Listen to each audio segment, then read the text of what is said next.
신규 확진자는 513명 발생했습니다. 어제보다 조금 줄어 나흘째 500명대를 유지했습니다. 지난 일주일간 하루 평균 국내 발생 환자는 523명으로 감소했습니다. 하지만 여전히 적지 않은 숫자로 거리 두기 2.5단계 범위에 해당합니다.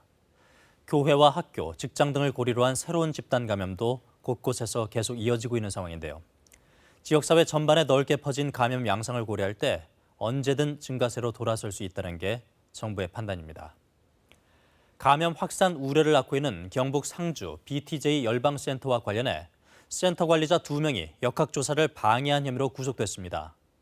BTJ 열방센터 방문자 3,000명 가운데 아직도 3분의 1 이상이 검사를 받지 않았는데요. 정부는 검사 거부자들에 대해 고발 조치하는 등 엄정히 대응하기로 했습니다. 정혜미 기자가 보도합니다. 경북 상주의 BTJ 열방센터를 관리하는 총괄 책임자 2명이 구속됐습니다.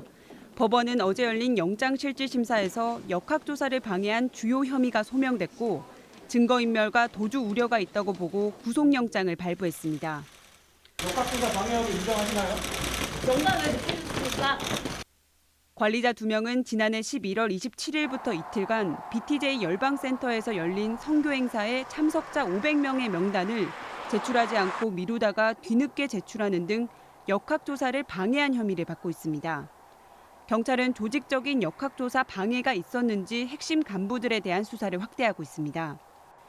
BTJ 열방센터와 관련된 확진자는 현재까지 720명을 넘어섰습니다. 중앙사고수습본부는 오늘 지난해 11월부터 3,000명 정도가 BTJ 열방센터를 다녀갔고 이 가운데 38%인 1,100여 명이 검사받지 않았다고 집계했습니다.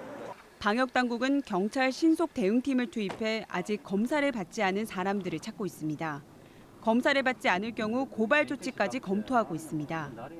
이들에 대해서는 이동통신사 협조를 통해 위치 정보를 확인, 추적하고 경찰 관서에 신속 대응팀을 투입하여 철저히 소재지를 파악하고 즉시 검사를 실시할 것입니다.